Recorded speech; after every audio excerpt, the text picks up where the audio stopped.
tariff talks top of mind, South Florida farmers say they're in trouble.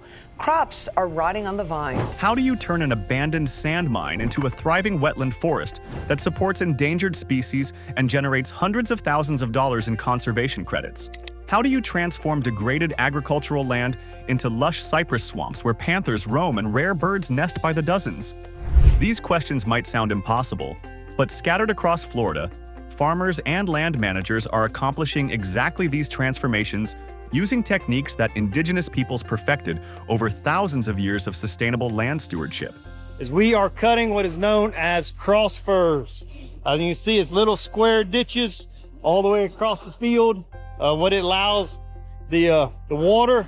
They're taking the most forgotten and damaged landscapes, abandoned mines, drained swamplands, and degraded agricultural fields, and turning them into some of the most biodiverse and economically valuable ecosystems in North America. The results are extraordinary.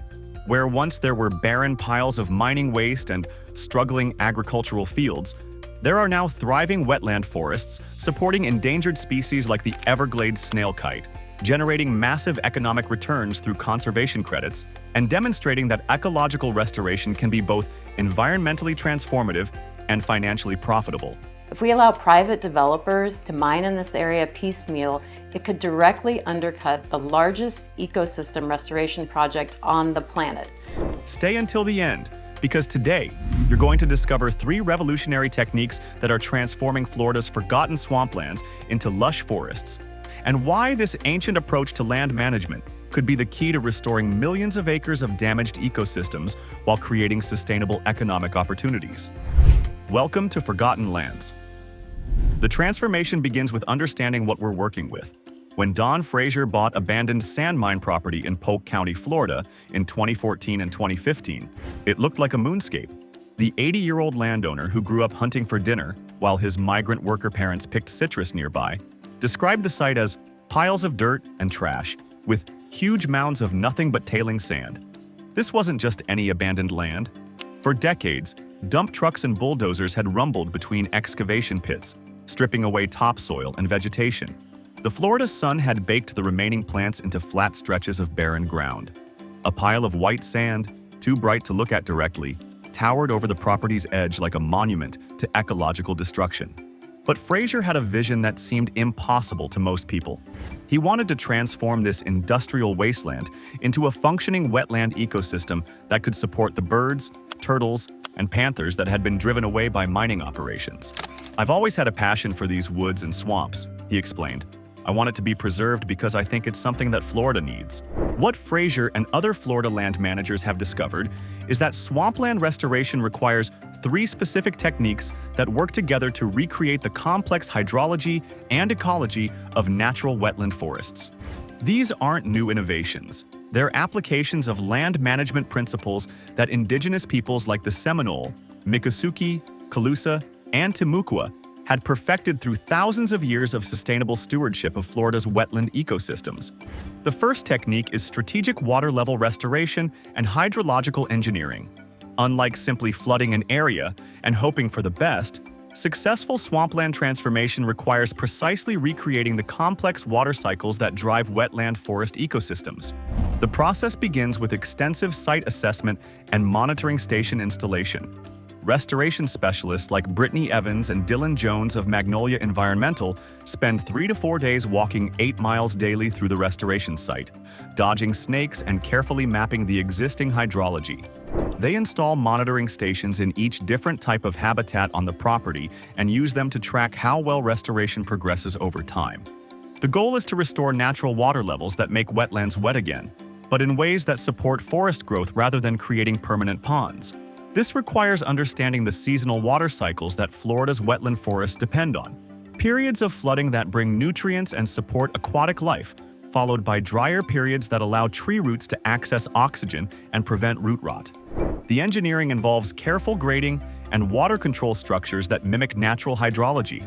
Rather than simply damming water or creating artificial ponds, restoration specialists create systems that allow water to flow naturally through the landscape, pooling in some areas during wet seasons, and draining to appropriate levels during dry periods.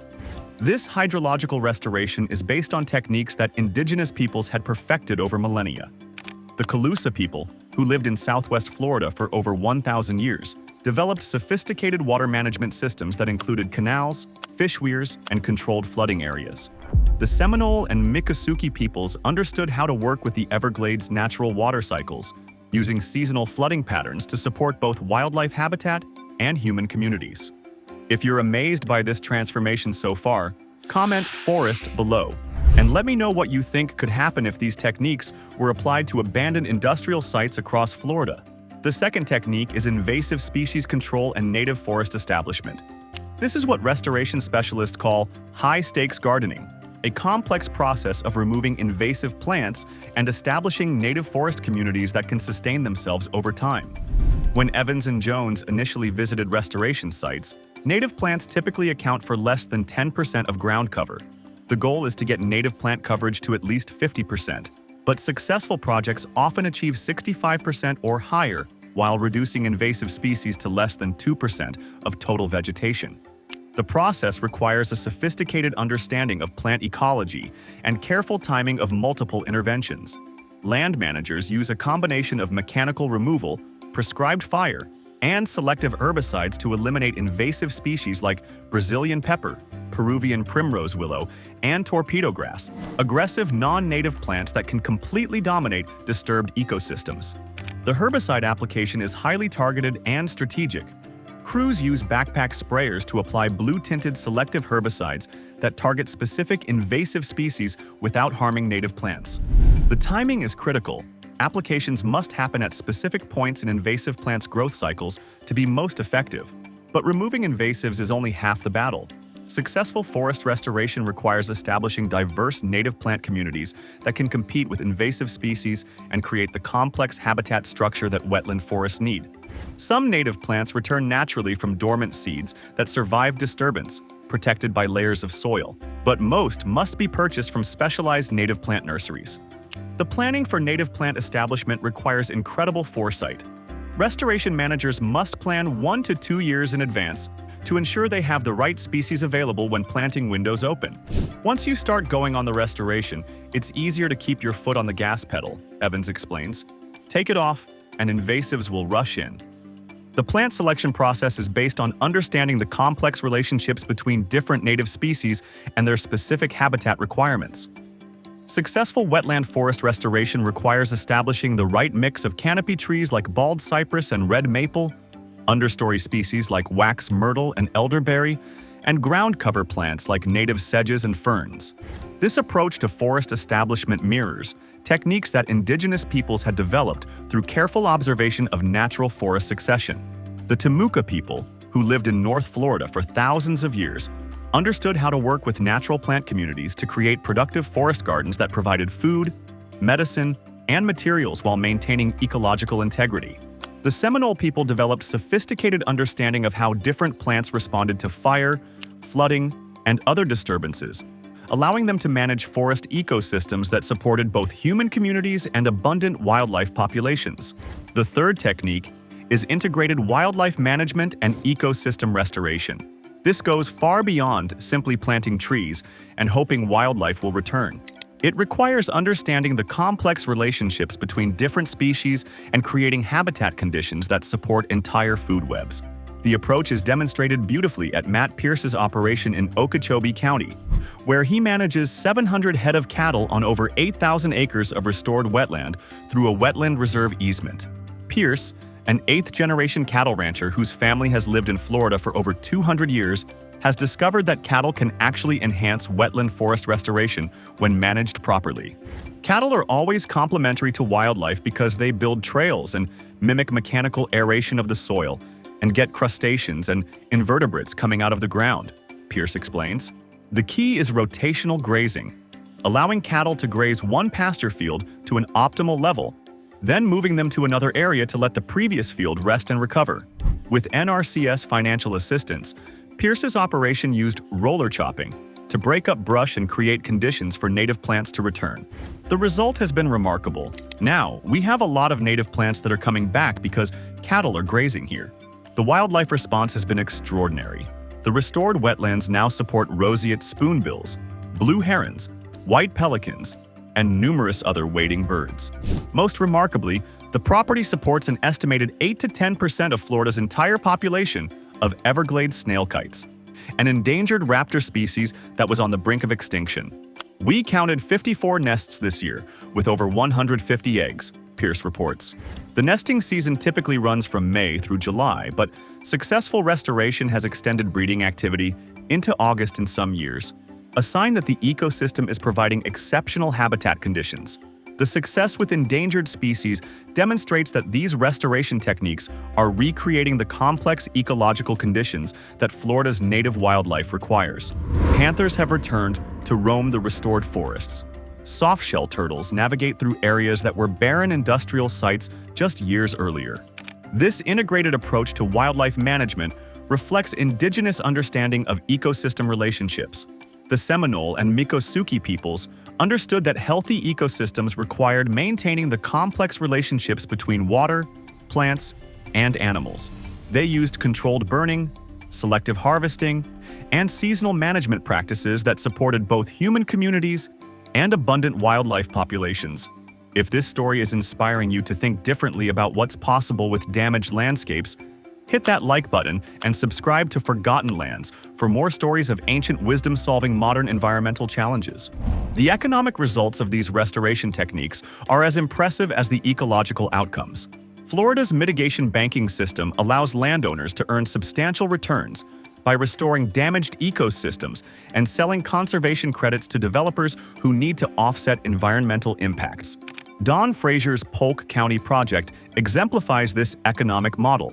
After years of intensive restoration work, his former sand mine now generates conservation credits that sell for an average of $160,000 each. Mitigation banks can earn anywhere from single digits to thousands of credits depending on the size and quality of restoration work. The process isn't quick or easy. It took more than 8 years of intensive work to restore water levels, establish native vegetation, and bring back the wildlife that mining operations had displaced. But the long-term economic and environmental returns justify the investment. The economic model works because it aligns financial incentives with ecological restoration. Developers who need to build in environmentally sensitive areas can purchase credits from mitigation banks rather than attempting their own restoration projects. This creates a market for high-quality ecosystem restoration while ensuring that environmental impacts are offset by genuine ecological improvements. Pierce's operation demonstrates additional economic opportunities from restored wetlands. The family offers recreational activities including duck hunting, waterfowl sports, youth mentoring, firearm safety training, and wildlife camping for women's groups. These activities generate income while educating people about conservation and the importance of wetland ecosystems. We try to educate people on conservation, Pierce explains. We educate people on the water and stormwater on land, how important it is to somebody in Miami for flood control, for flood protection, for aquifer recharge, for wildlife habitat. All those things that they might not understand. The educational component is crucial because it helps people understand the broader benefits of wetland restoration. The restored ecosystems provide flood control for downstream communities, recharge aquifers that supply drinking water, and create habitat for species that support recreational and commercial fishing industries. The scalability of these restoration techniques is remarkable. Florida contains thousands of acres of abandoned mining sites, degraded agricultural land, and drained wetlands that could be restored using these proven methods. The comprehensive Everglades restoration plan includes 68 different project components that could benefit from these techniques. Federal and state programs provide financial support for restoration projects. The Agricultural Conservation Easement Program, Environmental Quality Incentives Program, and Wetland Reserve Easement Program offer financial and technical assistance to landowners interested in restoration projects. The timing couldn't be better.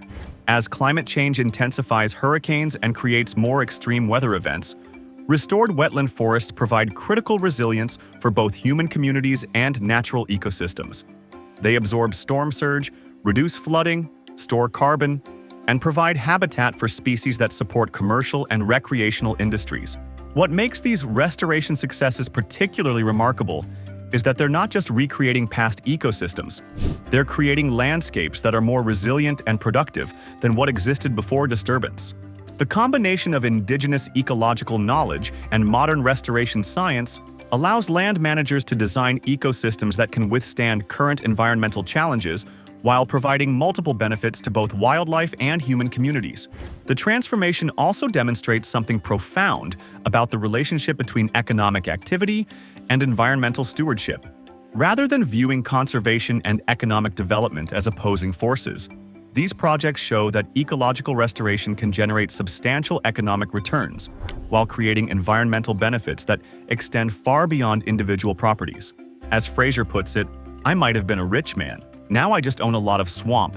But his swamp is generating conservation credits worth hundreds of thousands of dollars while supporting endangered species and providing ecosystem services that benefit communities throughout South Florida.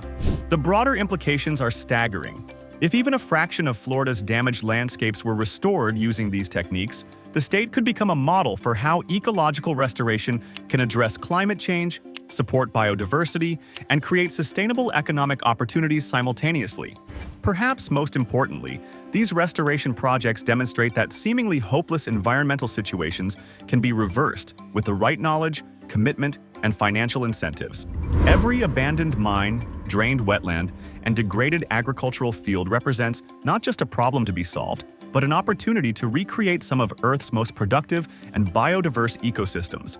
The question isn't whether these techniques work. The thriving wetland forests and abundant wildlife populations across Florida stand as living proof that they do.